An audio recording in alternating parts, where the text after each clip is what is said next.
This is Freya, live event manager for Roxeter, and I'd like to welcome you to the first episode of Roxeter's Behind the SL Music. I'm sitting here in Roxeter's Blackthorn radio studio with my first guest, a Second Life singer, musician, and all-around funny man, Mason Thorne. Thanks for being here, Mason. Oh, well, you're welcome. Wait, we're really in the Thorne room, or is it just named that, like, because I'm here? No, that's really the official name, and I think actually The Blackthorne no, room? actually it's Black Rose. I screwed that up, but I'll fix it in post. Can we Or make not. can we Black make Rose it black? Radio. Can we make it Blackthorne? Just make it Blackthorne, because now you said it. Okay. It's out there. Okay, well People are listening. I have the technology. I could do that. All right, whatever. Okay, Just okay. I was very excited. In fact, I was so excited I almost messed up my first line. Okay, really. What was it? Thank you for Yeah, having there me. you go. There you go. Okay, I'd like to start at the beginning, Mason, of your earliest recollection of music, and where did you first discover that you were musically inclined? Well, I've always had music in my life. Mm-hmm. My mother is a school teacher, plays like 420 different instruments Wow. adequately. You know, Wow. So we were you always did. singing. Singing. She had the guitar, the piano. Uh-huh. Excuse me. That's a medical, medicinal medicine I'm ingesting. But so there was always music around. So I always, and that's where I get my like Pete Seeger, because my mom was like, she's like too old to really be a hippie, but she was like, you know, she was a forerunner of the hip. Right. So you had a musical household then. Right, sounds so I like. had that. We were always singing and doing stuff like that. But it was really in the or when I was 6 years old that ruined me. I sang a solo at the Christmas pageant when I was in first grade. I was going to ask you to tell that story. And, yeah, it ruined my life because, frankly, and I left music for a while after that. After I did it, because what happened was I became instantly popular at the school. The girls loved me. I was way too young to realize the girls, like 6 years old, you shouldn't have things in your mind like these girls like me. Right. I Did they did. still have cooties at that point? Prior to this event, yes, they did. They had bad cooties, and then afterwards, they really started to not have cooties, Yeah. And all my friends were like, "Why are you hanging out with them?" And I'm like, "Never mind. You try and sing a solo in the Christmas pageant, and then you will know why I'm hanging out with them." And at a 6-year-old, that's like, So I went down fast, I gotcha. after that, and then I really didn't do any music for a while. Till I was in high school or so. So what were your early musical influences back then, and your musical heroes? Bob Dylan was always, when I found out about Bob Dylan, like I saw my sister gave me the album, the Blonde on Blonde album. Oh, yeah. And I looked at it, and I was watching this silly show called Doctor Who, which everyone knows about now, like on the PBS station. And it had this dude with who looked kind of like Bob on the cover of Blonde on Blonde, playing the doctor. Right, you're right. So I looked at it, and I'm like, oh, well, let's listen to this. And then I listened to those lyrics, and I don't know how old I was then, like maybe 12 or 13. And the album had been out for a long time. I think that album came out like before, a year or two before I was born. And but that's when I saw it, and I listened to that, and I was like, holy, this is amazing. This guy's trying to tell me what to do, and it's basically go smoke pot and have fun, and which I've made a life long ago and dream. It's come true in some ways, but and then from that, right behind that in her little record stack was the Abbey Road record.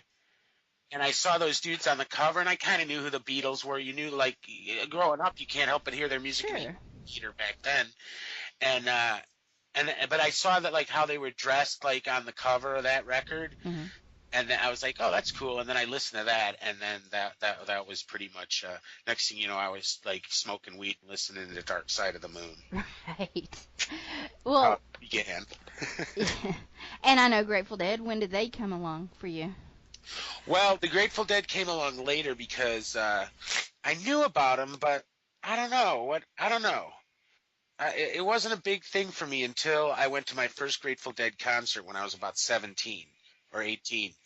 And the whole experience of the Grateful Dead show, and I knew a lot of their music. They play a lot of music that's traditional songs that, like I said, my mother, Pete Seeger, Hmm. old songs that have no authors. Hmm. And the Right. Grateful Dead would play a lot of those. So when I went to the show, I knew a lot of the songs, and I knew a lot of the Grateful Dead tunes they played Bob Dylan tunes and everything. But the experience of like being there with the whole hippie crowd back in the 80s, Hmm. uh, that changed me. And then ever since then, I love the Grateful Dead too. But if I was on a desert island with only a crate of records it would be Bob Dylan, not the Grateful Dead. But you know, I can listen to the Grateful Dead through Bob Dylan because Right. Yeah. they play a lot of his songs. And it's a well-known fact that when Bob they were trying to get him to go on tour back at about the same time I'm talking about, funny enough. And they were trying to get him to go on tour, and he said, no, the only way I'd go on tour is if the Grateful Dead were my backup band. And that, right there, that's kind of a joke, right? Yeah. And the next day, Jerry Garcia called him up and said, "We'll do it." And then now that Dead and the Dylan and the Dead album, is a classic album, and that whole tour is. So You're always interjecting, comedy and humor into your performances. When did you know you were funny? that was even before the six Yeah. year old thing. Really? Yeah. Yeah, this is what happened. Apparently, my aunt dropped a cigarette down my overalls, and afterwards, I made some funny comments about being burnt up that made everyone laugh, and they were all laughing, and then they made me tell the same jokes over and over again that I had made up at Right. I don't know 4, and then that's when I really hit the road. By 5, I was doing the old clubs with Rodney Dangerfield. No, I'm just kidding. I But know. that's what I did. The minute I saw people would respond to some bullshit funny thing you said, and then as I got older and more experienced, the more absurd the things that I was saying, and then something clicked, and. Yeah. How did you find out about Second Life? Well, funny enough, because going back to how I quit music, I mean, I didn't quit it because of that, but other things happened in my life, and and then I was just like the guy who, oh, look, I can play guitar when the ladies were around. And but then I was watching the Second Life. I had injured my shoulder in a skateboarding accident, Oh, really? and yeah, Imagine that. and so I couldn't lift my shoulder, my arm up anywhere past it being level with my shoulder. Like I couldn't raise my hand in class or anything. But what I could do was hold my arm and play the guitar because it's going down. Then you're not really moving that. It was my left arm. So I started playing, and I found this cool dude teacher that I kind of took some lessons from, and he got me going. And then he's like, "You got to go play live," and I'm like, "Are you nuts? They'll murder me." So, and then I'm reading this thing about Second Life, and this guy, I don't even remember who his name was, who played in the music, and he made, he got all the things, and I watched a little video on the news or something. And I'm like, oh, let me check this out. And I read a little bit about it, and I realized that, in the real world, porn and gambling were their biggest industries in Second Life. And so I was like, all right, I better go there. And so I went in, and I started goofing around, with the porn first. And then I found out that I met someone who was, and then I said, look, I'm interested in this music thing, and she was like, okay. And then we did some porn, she and I, and then we went to scouting out music stuff, and I saw some good acts, and I'm like, oh my, and then I saw some bad acts, and I thought, wow, I think I could do this. After I saw the bad acts, it's my drum. Right.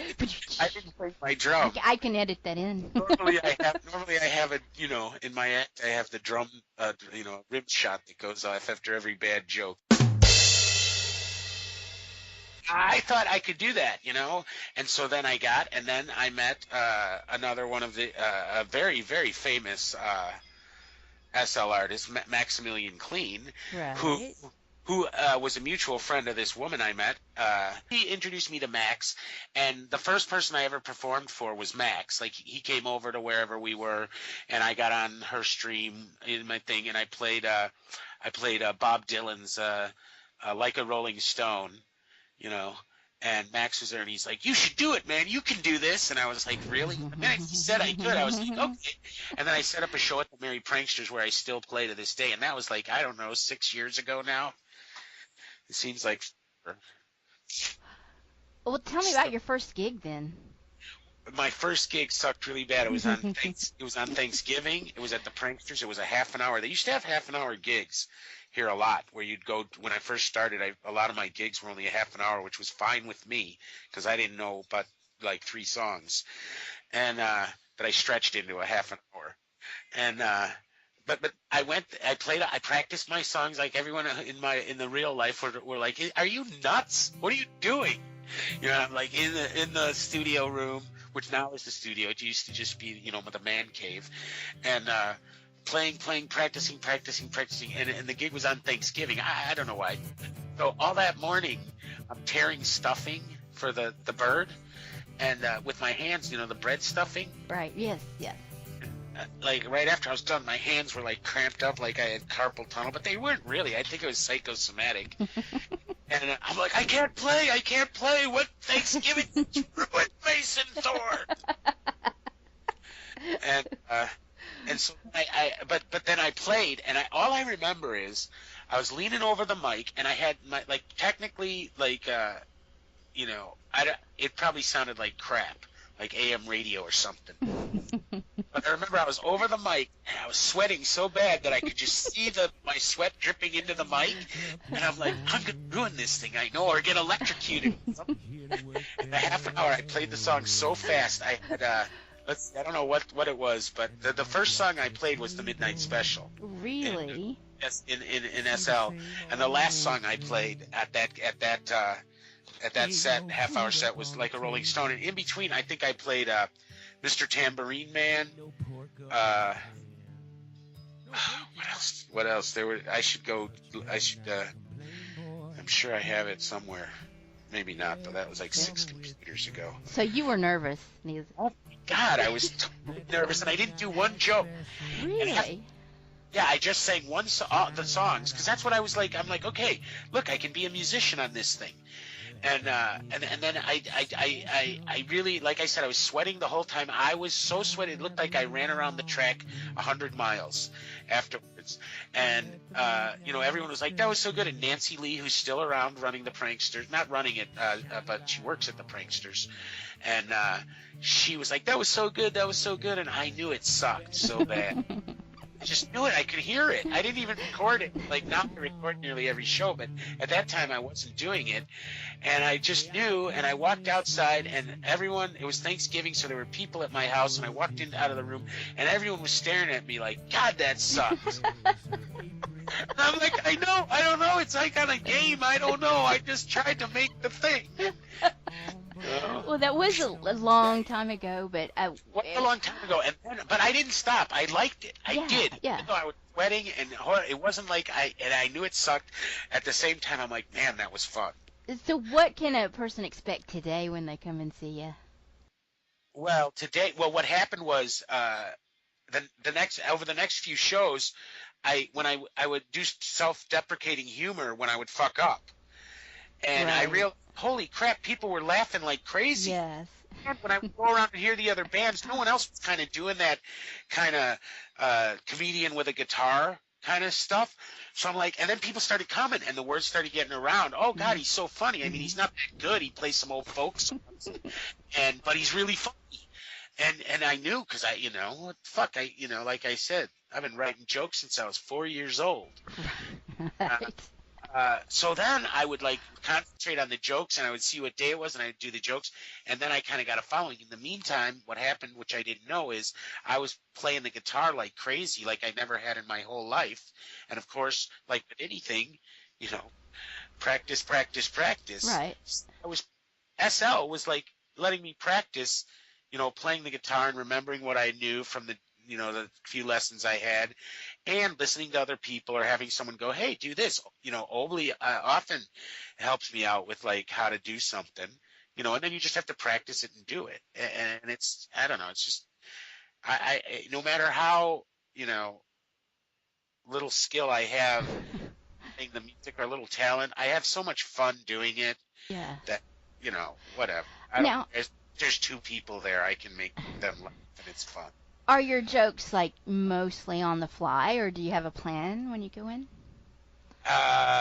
Or is that Uh, revealing too much? no. Because honestly, uh, 90% of the time it's totally like you said, on the fly or improv. And what I do is I just wait for someone in the audience to say something ridiculous or Well, something, like and that's then gonna I just, happen. yeah, like that.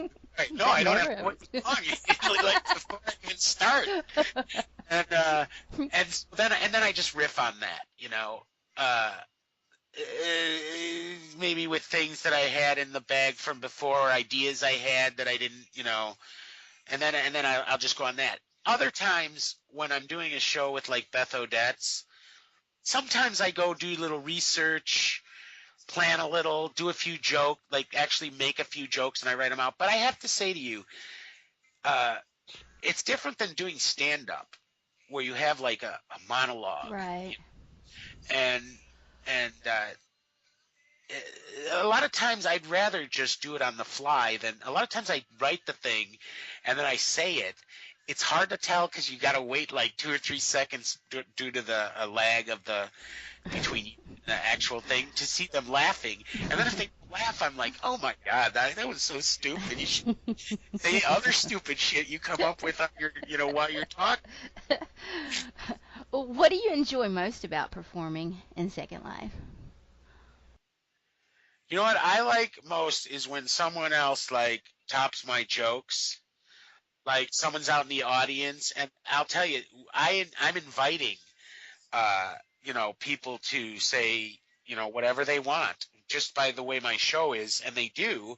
And even if it's mean to me or something like that, I'm asking for it, so I never get, you know, upset. But when someone actually either listens to what I said and makes a joke, because that's what improv's about, Right. like Right. It's people. playing off each other. It's playing off each other. When someone plays off something I said, and I'd like to mention people that do it, but then they'll either try and do it better or so I don't want to. Right. Right. Right. There are certain people that do it all the time, and I always high five them in like an eye, like because I say something. A lot of times, what I say, which is why I like working with Beth, I plan on saying something that will make the other person say the thing that I want them to say, or something close to it, and then we're off to the races when I'm with someone like that. So when that happens from the audience, that's my favorite thing that happens when I'm performing. Aside from me playing a song perfectly, which has only happened like maybe 2 or 3 times in the 6 years, I'm serious. uh, when that happens, and any musician will tell you that when you're playing like perfectly, your voice is like in with you're harmonizing with the guitar perfectly, everything's going well. It is like you're singing for God. So that is like, that's fun too. But that never, like I said, like that's like twice in 6 years that's actually happened. What's the craziest thing that's ever happened at one of your shows? Uh, Probably when before I knew there were actually Lindens. I mean, I knew that money was called Lindens, Right. and you never really see them around. And one was there, and I was talking about something. I don't even want to, in the records, and it was shortly after David Carradine had died, and I was talking about the way he died, and some people in the audience didn't know, and then I instructed them on how to do it. How he died accidentally, Mhm. and I can't tell you how because I've been I already yamming know, out but I about think it. everybody knows. Right. So, right, I think I said enough just now. Anyway, there was a Linden in the crowd, or someone knew the Linden and called him and said, "You can't believe what this fucker's saying." And then I didn't know it was a Linden. I thought it was just some guy that got a Linden name. I don't know. So then I insulted him a little bit, and then I was banned Oh. for Oh. from SL for a little while, but now the Lindens love me. So everything that was years ago too. So That that was all worked out. and that was probably the and because I didn't know what was happening, like I thought all of a sudden I couldn't get back on, and I'm like, what the fuck? And then I realized that, and I contacted them, and they're like, blah, blah, blah, yelled at me like I was deep fist, Really? and about terms of service and bullshit like that. Well, it's so they don't care what you do unless they need to care what you do. It's like any freaking police. They only care when it behooves them. Is it behoove the right word? Yeah, I think so. What comes to mind, I don't know why it came to mind. Remember when you tipped Max one linden? And you didn't know about money. Oh, yeah, everybody does that, though. Really? Yeah, the first time. But I'll tell you what. Max, yeah, I didn't know what lindens were. I had none. You know what I would go do? I'm like, oh, I need some of these lindens. I didn't even know you could buy them. I didn't know you could buy them till like 2 weeks in. So I'd be like, how are people getting these lindens? And I'm like, okay. And then, and then you Google how to get lindens. You can go sweep up at the mall. So I'm like, all right. So then I just have masons sweeping up at the mall, trying to get enough lindens to tip these things while I was doing my research. And then I would go and I'd tip like 1 or 2 lindens because I'm like, shit, it took me 6 hours to make 10 lindens. They must be very valuable. So that's go, and I tip, and then someone told me one time, oh no, then I'm like, Jesus, how do I get more lindens? And they're like, well, you buy them. I'm like, what? And then I went and bought them, and I realized, holy crap, you can buy like 20,000 lindens for yeah. And then I'm like, oh my God, 1 linden is like less than a penny, and that's what I've been tipping these performers, So and then I upped my tip to $4.20, Right. Tip, which is not even a lot, but it's Oh, it's decent. Yeah, real decent. It's all marginal, You can't be like, oh, I made no money because everyone was tipping you, 50 cents. But that's a lot and I'll take anything. That's the thing. I don't, it's great if I can get some strings and stuff out of my tips, right? Something, whatever, or buy myself a 6-pack of beer, and but. I'd rather have 50 people on the sim and everyone tip me 1 linden than have, 1 person tip me 200. Sure, exactly. So I know you stream with another band. You want to tell me about, is it Los Federales? Yeah, Los Federales. We haven't played in a while because Donnie got a girlfriend. Oh boy. We made a pact, right. We were like, we both had girlfriends in real life, and then we were like, and then we both didn't have girlfriends, similar time, and then we were like constantly playing with the Federales here on SL because we didn't have girlfriends, and I just described nerds. But how did you guys get together? And so we're just not going to have girlfriends that distract us from the band. And then like Yoko did the Beatles. Yoko did the Beatles. We made a pact we're not going to have girlfriends. I swear to God, he was like what's his name, Kramer in Seinfeld with the masturbation. He was just like, I'm lost a bit. I'm out. And I'm like, you're out. So anyway, I sacrificed 6 lambs to the gods to say no clingers, stay 0 clingers, and I'm still now, 3 years later, I still can't get married. I don't know, I think it's been years or something. Well, I was curious though, how did you guys get together? I mean, was it just the community in general, and you guys just said, hey? We were all playing in SL. Me and Hey Duke was the only mandolin player in SL, so everyone would go to see him. And he played all the songs I did. And more. I mean, he has even, you wouldn't, if you saw his playlist, you'd be like, what the what? And Donnie knew all of them too. All the songs I played. And the Duke played, it was we all knew the same song. So then when dual streaming started, we were like, we can do this. and we triple streamed. We were like one of the first people to actually triple stream on a regular basis. Everyone else was like double streaming, and it, I don't know, after the first time we played, it was like flawless. When I listened to the tape, I'm like, holy crap. And on the internet from Seattle to Los Angeles to Colorado, you know? And so then we started playing all around. The Sims would be packed. We'd be crashing the Sims. Everybody, we had we made up. We all had name, you know, like our federale names. I was Santo Esteban because Saint Stephen, legendary. You know how he died. Yes. He got stoned, and it's the only way to go. And then and everyone had their things, and then it was like every musician sat in with us. Beth, that's how we kind of met Beth. Max came and played the cajon, and everyone would be their character too. Like when they played with the Federales, he wasn't like Max, and he didn't say shit. He wasn't like, he was like what? Something horrible like El Chino or something. And, I don't know. We let people make them up. Well, we approved them, but you know. It was like Chino because he liked, I don't know what it was actually, but so then the Federales were going strong, but then, so the band, it only gets together about 3-4 times a year now.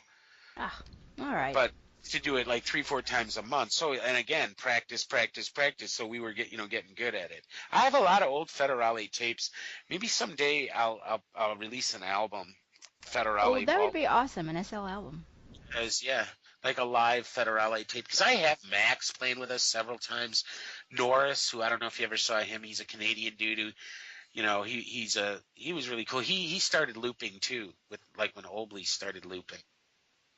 So, you know, he played with us. Who Beth, Shannon, a lot of people played with us. We had great times with the Federales. Well, I know you don't do all this by yourself, so why don't you tell me about your team? Actually, I do it all by myself. No, I don't. It's possible. You know what?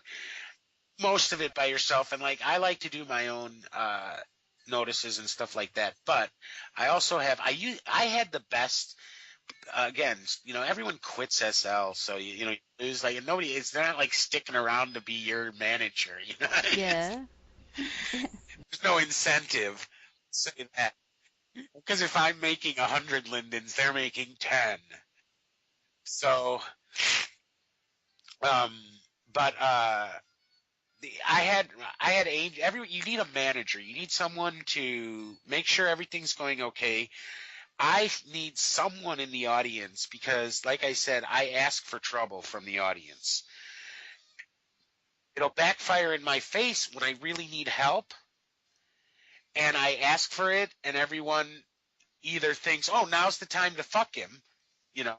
Or that because he's fucked everyone else so many times, or oh, he's just goofing around still. You know, it's like crying wolf. So I need someone in the audience who know when I'm in trouble, who's my plant, who won't fuck around with me, will tell me help me out. Say, oh, your sound is bad. You're having, you know. So I've had times when my thing was screwed up, and people were saying, don't tell him, because it's funny when he's. Yeah, I was there. And don't tell him. And here's the thing. I can't hear the fuck up. I can't make a joke out of it. Like, if you're thinking, let's just wait for him to make a funny joke, I can't hear it.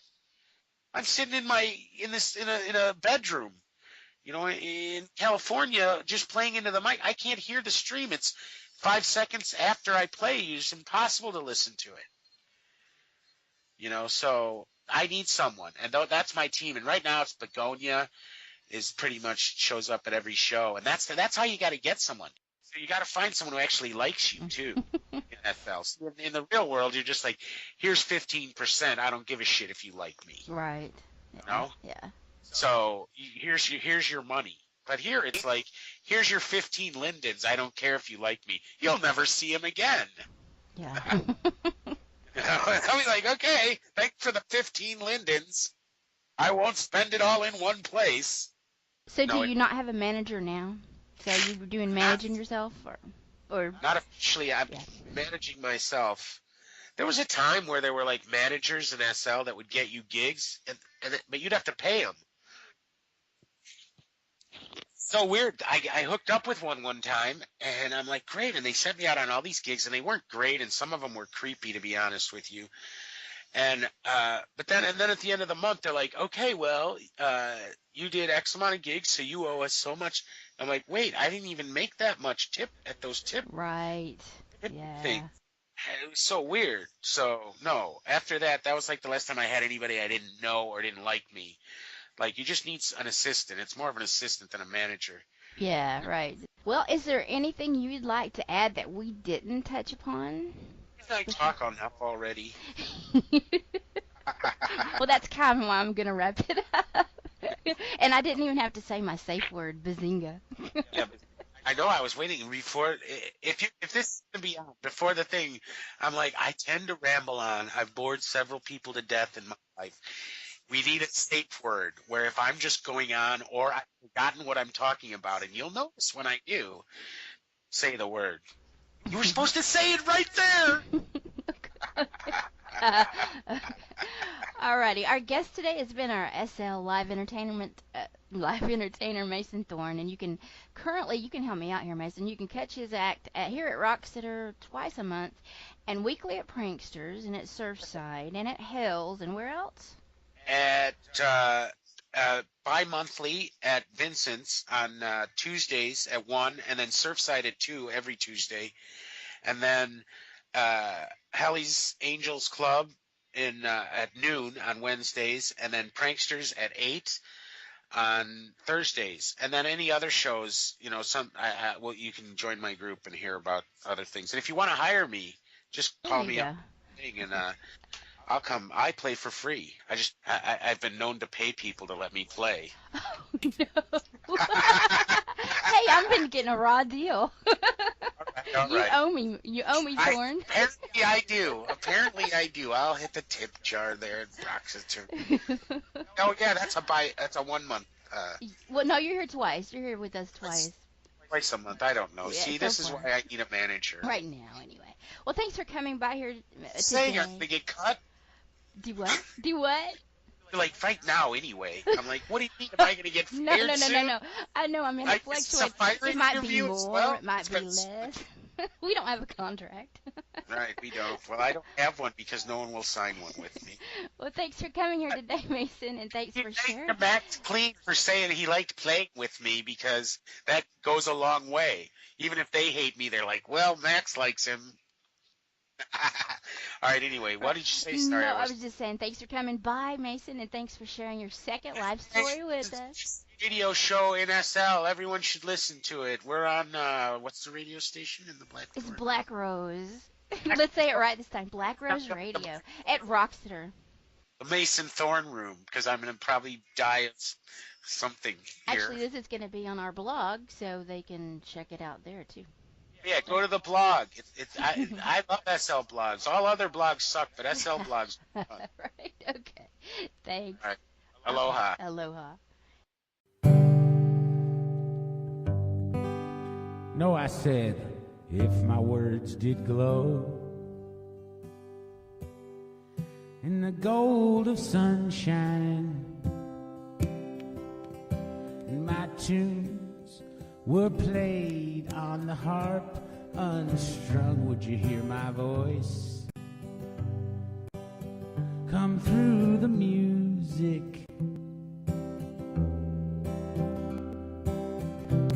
Would you hold it near as I were your own? It's a hand-me-down. The thoughts are broken. Perhaps they're better left unsung.